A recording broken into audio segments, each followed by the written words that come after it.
for me it's about writing the story and getting the story done and worrying about the genre afterwards.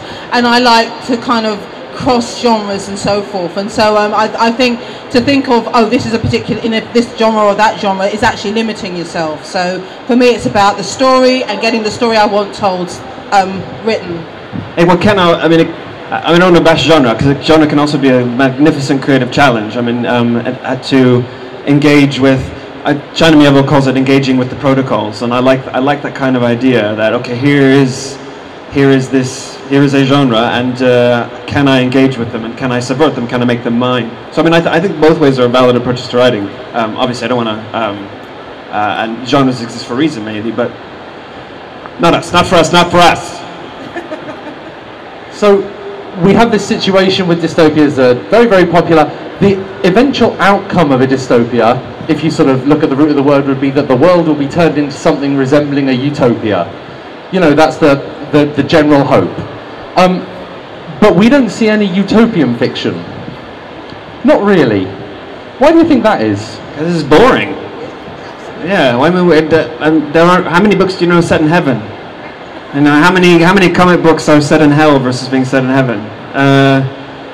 I'm really alienating the Christians out there today. I'm so sorry. Yeah, I mean, what you need conflict is the essence of story. Conflict is the essence of narrative, and so there's just lots more conflict in dystopia. God, this is an intimidating audience. Jesus, look at you all. Jesus. You know, I mean, the thing is, I remember when a while ago when I read Dante's trilogy. And to be honest, hell was by far the most interesting of the three. And so, you know, who wants to write about utopia? And the only time off the top of my head that I can remember it being done well was someone who was living this idyllic life and was going to work and coming home, and they were loved by their family and so on. And the twist in it was that, and it was a short story, and the twist in it was that the world had been nuked, and you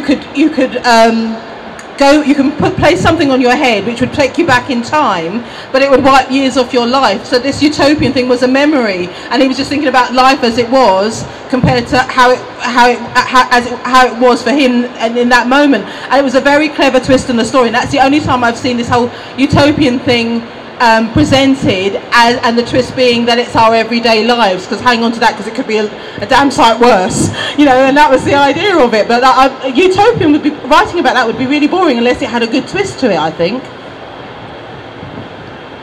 I agree, but I think that kind of part of dystopia is writing the utopia as well. So you know, within mind I have this idea of a world that is perfect, that you know, there is no problem, there are no problems with the climate, and then you have to see, well, what's the result of trying to create that type of utopia? Well, you create a dystopia. So I think within dystopia you have utopia anyway, but you couldn't have utopia on its own because it would be boring, because where would the story be? So, putting you all on the spot, where do you think's next for dystopia? We're still obsessed with it.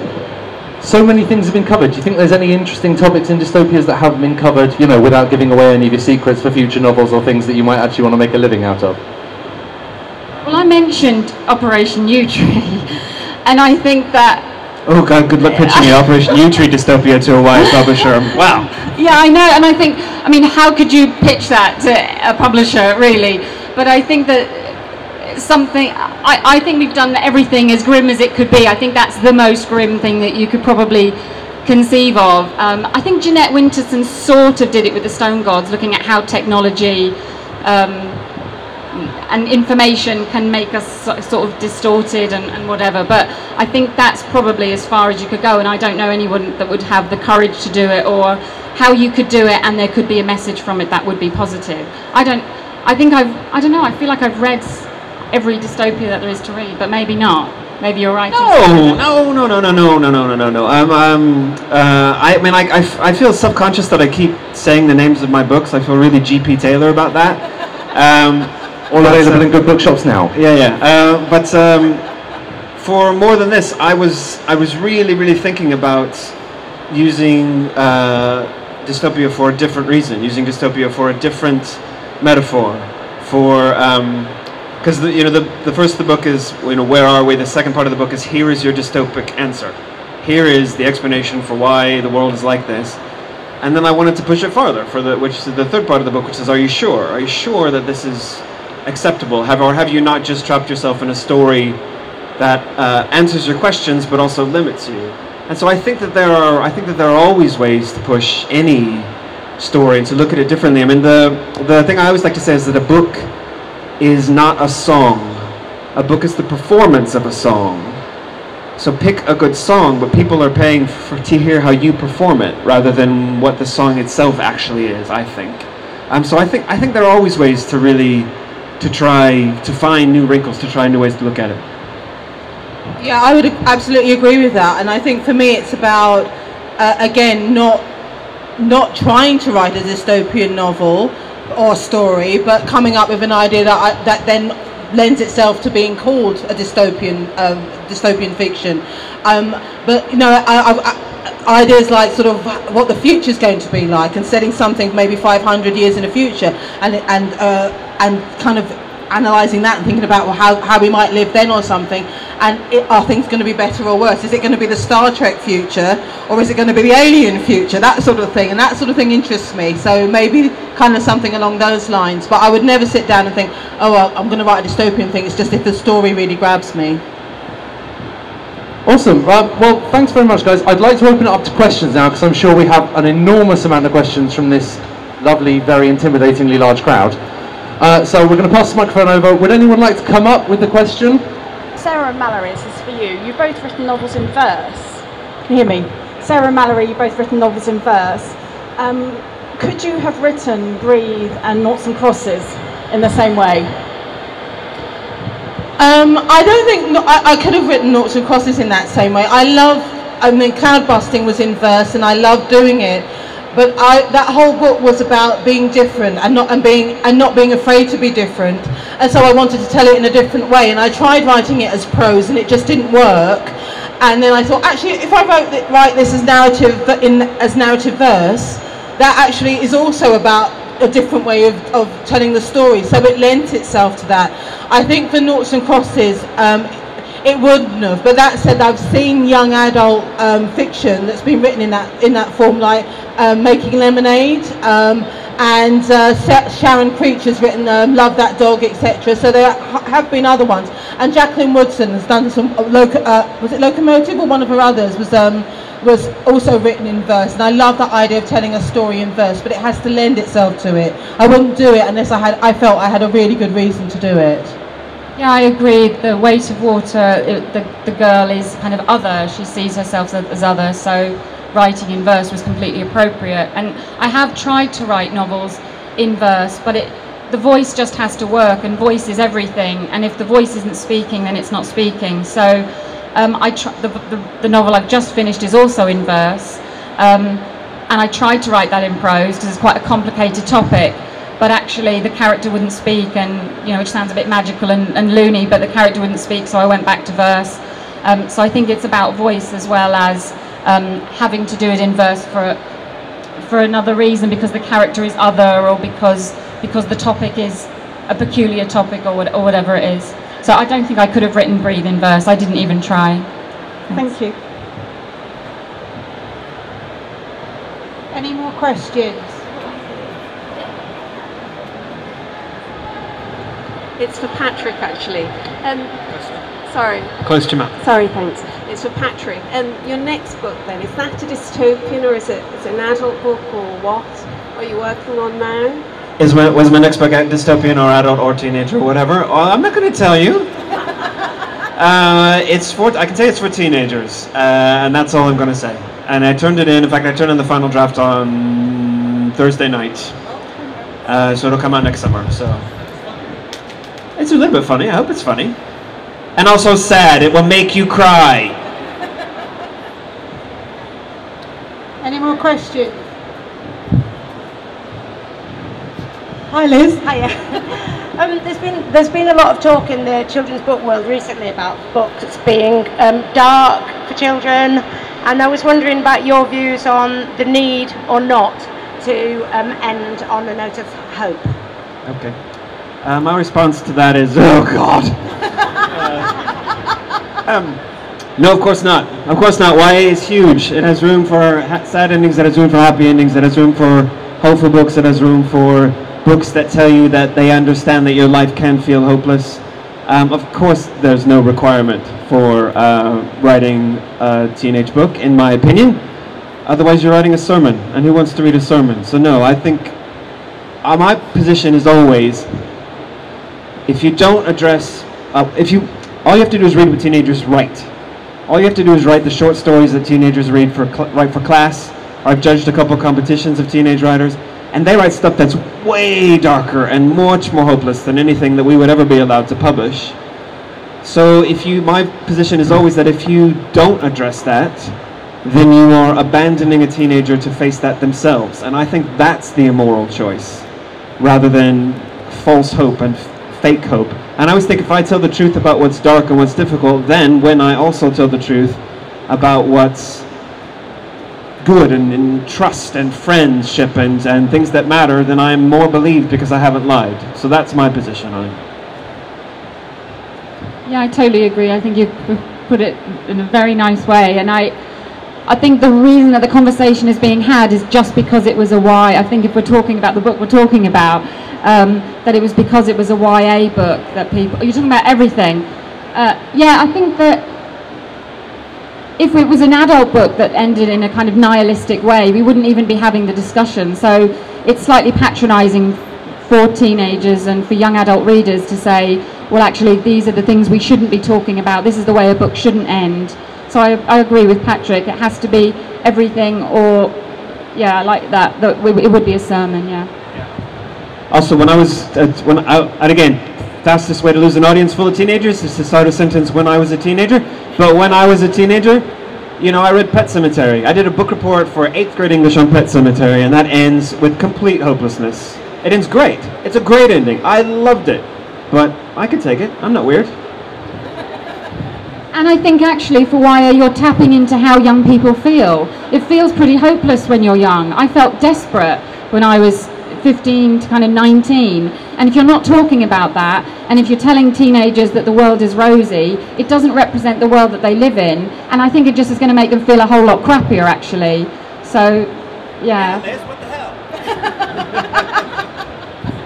I don't have much more to add than that actually. I think it's this thing of young adult is not a genre. Young adult is about so many different types of books, and in that you have to represent all. It's about balance. It's about having all those different endings, all those different genres within the young adults book sphere. So I think it's absolutely legitimate to have books that end on a hopeful note, books that end on a happy note, and books that don't. And I would argue that we need all of those. But it is about a balance and having all those different things covered.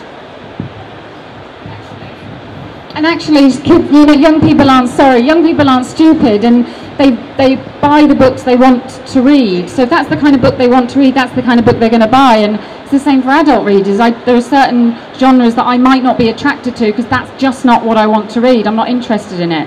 So if young people are wanting to read a book that represents the kind of the misery they feel, that's what they're going to be attracted to. I think it's important that that's available for them. And actually, when I was a teen, and I hate starting things like that, but when I was 11, 12, or even younger, I stopped reading children's books, and this is before we had young adult books, because I didn't believe in that happy ever after anymore, and I was fed up with reading it. And I started reading adult books, some of which were totally inappropriate, but you know, it was about, I just didn't believe in happy ever after, and I wanted to read something that reflected life as I thought I knew it. Hi, it's a question for Patrick. To say Chaos Walking, first, amazing trilogy. It should be reading for every single child worldwide, because the ideas... Okay, thank you, got it, thank you. Just fantastic. Very embarrassing, thank you.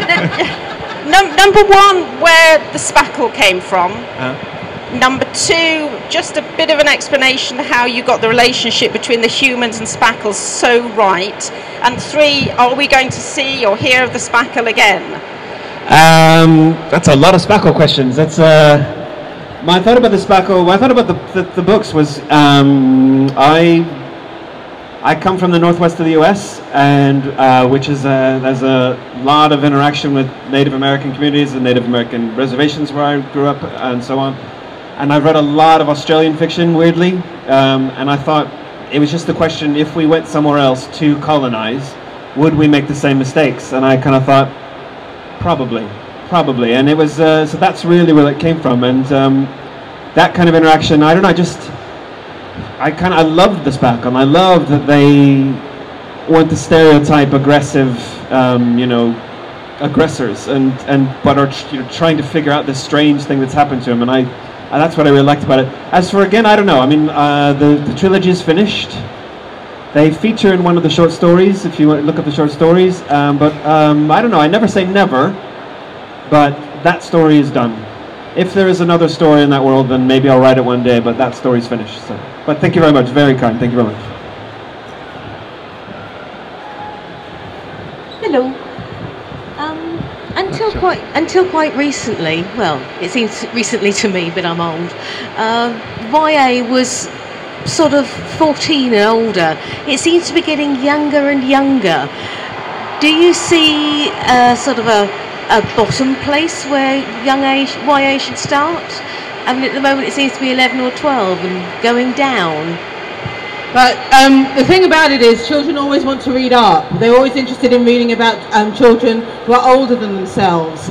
And, so even if you're writing a book which you feel is for teens, if word of mouth spreads about it, you're always going to have younger children wanting to read it. So that's why we have this kind of, for some people there's a teen definition, which is kind of 11 plus, and then there's a YA definition, which is kind of 14 plus. And then in America they're bringing in this new adult definition, which is kind of college, and I just think for me it's about kind of, if a child might be emotionally ready for a story at 11, one child might be, and another child might not be emotionally ready for it at 14 or 15. So again, it's about what that young adult, that teen is interested in, whether they feel that it's the subject matter is something that interests them or is appropriate. But as Judy Blume said recently, I think teens self-censor, and they know what they can cope with, and if they don't like something they're reading, they can put the book down. And that's the whole point about reading for pleasure. You can actually read it, you can read and pick what you want and what interests you and so on. And for me it's about encouraging teens to read more widely and so forth, and more diversely, but not about being prescriptive in their reading. But again, I think with my parents' hat on, with my mum's hat on, of course if there was a particular teen book, I would not be keen on my daughter, say when she was 8 or 9, reading that book. But I would still buy it for her for when she, when she got to an age that was appropriate for her to read it. I don't know, I think that sometimes the definitions are for the bookshops so that we know where to place them, and I think sometimes we've probably all had the experience of going into a bookshop and thinking that these books shouldn't be in this section, that, I think that's in the wrong place, I think that should be over there. So I think that sometimes we write books that maybe we think, maybe my target audience is 13, but well, what is 13? Is that, is that YA, is it teen, maybe not middle grade? But I think it's not helpful for me to think about it in those terms, but I think it's helpful for the publishing industry to think about it in those terms, kind of the editors or the booksellers or whatever. Well, just real quick, because we're running out of time, I think, but I agree with all that, and I think as a tangential thing, it's one of the reasons I'm against aging on books, because not for the reason that a child will read up. I mean, a 10-year-old, if they see a 14 on a book, they're going to go, I got to read that. But for the opposite reason, which is that sometimes 14-year-olds need to read 10 books. And if they see a great big age 10 on that book, they're not going to pick it up. And that would be a huge loss to a teenager struggling to read. So that's why I'm against age labeling. Thank you all for coming. Can I have a round of applause for the 3 panelists, please? And say cheers.